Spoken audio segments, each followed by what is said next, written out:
Bonjour à vous qui m'écoutez. Je vais faire cet épisode en français pour me reposer un petit peu aussi en parlant français et pour partager à ceux qui voudraient en France. Je suis en ce moment dans un hôpital, un incroyable hôpital pour les yeux, et à Madurai en Inde. Dans le sud de l'Inde. Donc il y a un petit peu de bruit autour de moi parce qu'il y a beaucoup de monde, mais je suis quand même dans un des espaces les plus calmes que j'ai trouvé ces derniers jours. Je fais partie donc d'un programme qui s'appelle le Jagriti Yatra, qui est un programme qui prône l'entrepreneuriat, qui rassemble 500 entrepreneurs extrêmement sélectifs. Quand je vois le niveau des gens ici, je me rends compte à quel point c'est sélectif. C'est vraiment des pépites incroyables et en même temps avec une humilité que j'admire. Et donc moi je suis là en tant que facilitatrice et ce groupe-là, avec ce groupe on voyage pendant 2 semaines à travers l'Inde, toute l'Inde, avec 15 arrêts pour rencontrer des rôle modèles avec des business models très inspirants. Et on poursuit tous le même objectif qui est de contribuer à un monde meilleur via l'entrepreneuriat, social notamment, mais pas que. Et donc on s'inspire toute la journée.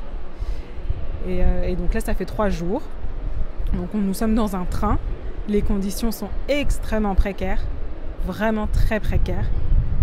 Je pense que tout le monde n'est pas capable de faire ça. Il faut être quand même préparé d'une certaine façon. Je pense que je l'étais. Donc, je vis bien les conditions difficiles.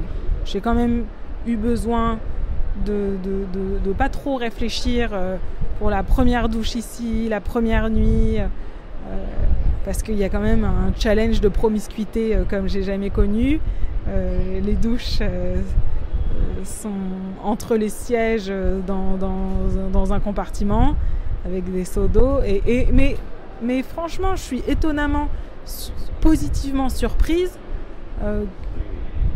de l'aisance à laquelle je vis ça, avec laquelle je vis ça et finalement on est capable de s'adapter à tout. Je sais pas à tout, mais en tout cas à beaucoup de choses. Et je suis aussi impressionnée, personne ne se plaint ici. Enfin, il dit souvent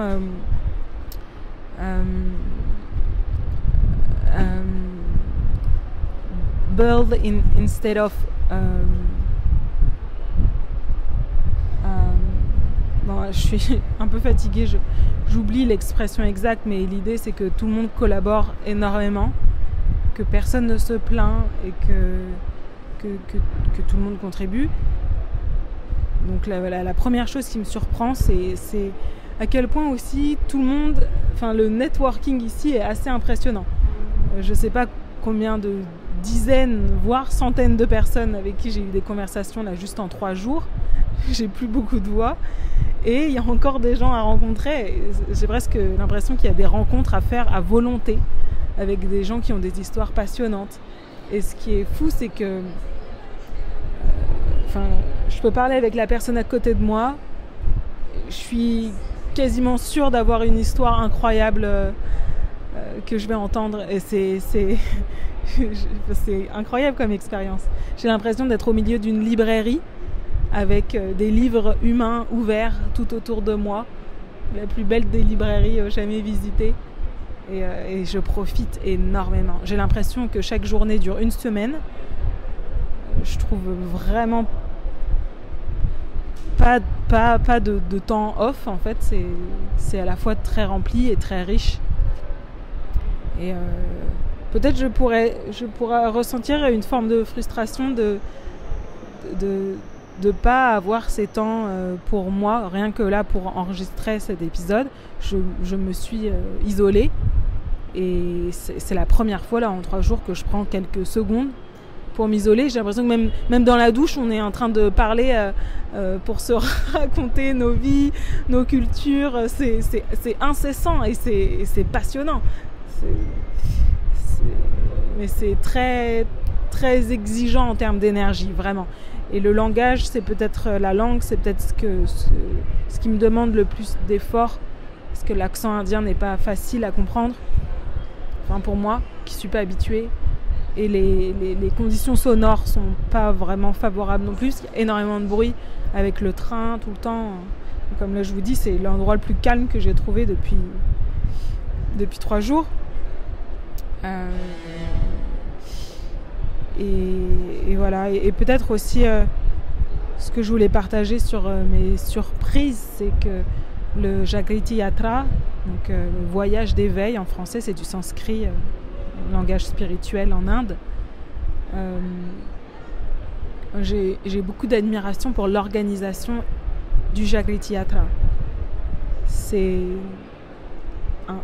une incroyable balance entre la planification, l'organisation millimétrée. Chacun a sa place, chacun a son rôle, chacun sait ce qu'il doit faire. La communication est extrêmement fluide alors qu'on est 500. Pour donner un exemple, il y a des juste pour donner un exemple pour l'organisation, il y a la core team, l'équipe principale au milieu, et puis chacun, après il y a les ressources, les personnes ressources, il y a les facilitateurs dont je fais partie, et il y a les yatris, les voyageurs, mais on est finalement tous des yatris. L'organisation est même représentée en forme de cercle, c'est pour dire à quel point c'est pas top-down, c'est vraiment tout le monde tout le monde fait partie de l'organisation et la communication est extrêmement fluide. Il n'y a pas de silo. Je suis impressionnée que il n'y a pas de petits. Il y a à la fois plein de petits groupes, mais les petits groupes changent constamment. J'ai l'impression on est un groupe de 500 et dans ce groupe de 500, on se rencontre tous. Et j'ai jamais vu ça. C'est impressionnant. C'est impressionnant aussi le non-jugement entre ces personnes, l'ouverture d'esprit. Il y a même pas... tout le monde fait attention. Tout le monde trouve sa place d'une façon tellement fluide. Souvent, quand je commence des missions d'accompagnement, je pose un pacte au démarrage, qui est notamment un pacte de non-jugement et de collaboration, de co-création. Mais ici, c'est tellement naturel, c'est impressionnant. Je suis vraiment impressionnée. Tout est au commencement aussi. Ça, c'est quelque chose dont je me rends compte de plus en plus, que j'ai découvert dans ma formation de coaching et que j'ai le plaisir de voir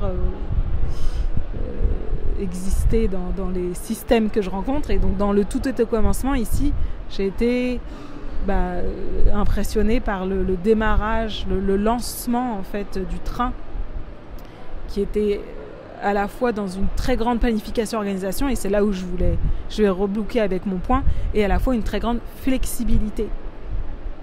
Il y a de la place à l'innovation en fait. Il y a de la place au questionnement. Il y a une adaptation à tous les changements, les changements de programme, personne ne se plaint, tout le monde est extrêmement patient.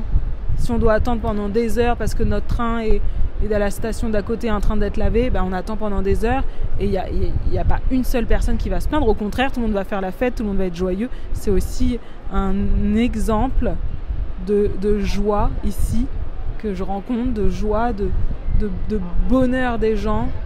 Il n'y a pas de problème psychologique. Les gens sont heureux, les gens sont bien dans leur peau. Et c'est la liberté, c'est un des sujets dont on a parlé dans un des panels discussion, comme ils appellent. Et pour moi, ça c'est une forme de liberté, en fait, cette liberté d'esprit de pouvoir être qui on est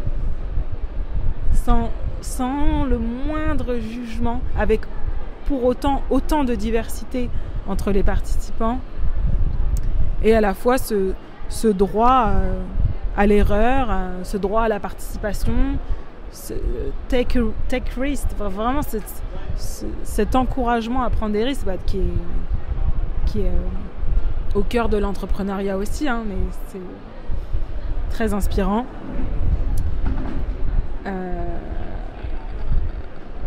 Il y a énormément de choses d'autres que je pourrais partager, mais je vais m'arrêter là. Juste un mot sur là où je suis en ce moment. Je suis dans un hôpital pour les yeux, oui, je crois que je l'ai dit, avec un business model incroyable, où la moitié des gens ici viennent gratuitement et l'autre moitié des patients sont payants. C'est les gens qui choisissent s'ils payent ou pas. Le business tourne extrêmement bien, avec une qualité de service rare, avec énormément de compassion apportée aux patients, avec un service de conseil, d'accompagnement conseil, avec plusieurs étapes pour être sûr que l'accompagnement psychologique des patients qui viennent se faire opérer soit vraiment présent. Voilà, je suis très très inspirée. Et on va discuter de tout ça avec ma cohorte, avec mon groupe. Un groupe, ça rejoint 3 cohortes.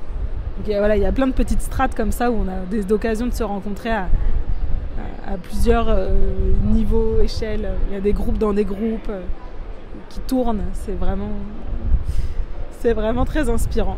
Bon, je fais des épisodes principalement en anglais. C'est très très challengeant pour moi parce que je suis loin d'être aussi bonne que ce que j'aimerais.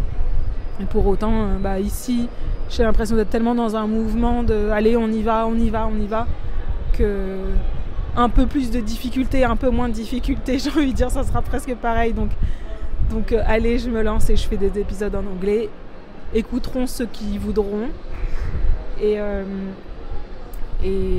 dans le prochain épisode, si vous voulez l'écouter, j'enregistre une conversation que j'ai avec 2 voyageurs que je viens de rencontrer au gré de quelques pas que j'ai fait dans un wagon, et puis 2 secondes après je fais 2-3 pas et je me retrouve au milieu d'une autre conversation, et voilà, j'ai enregistré un petit moment comme ça pour vous faire partager. Je vais m'arrêter là pour l'instant. Je ne sais pas si je referai d'autres épisodes quand, parce que le temps est tellement précieux ici que je ne sais pas encore si je vais l'employer encore pour faire d'autres épisodes. J'aimerais bien, mais je me laisse surprendre. On verra ce qui arrive. Si vous voulez bien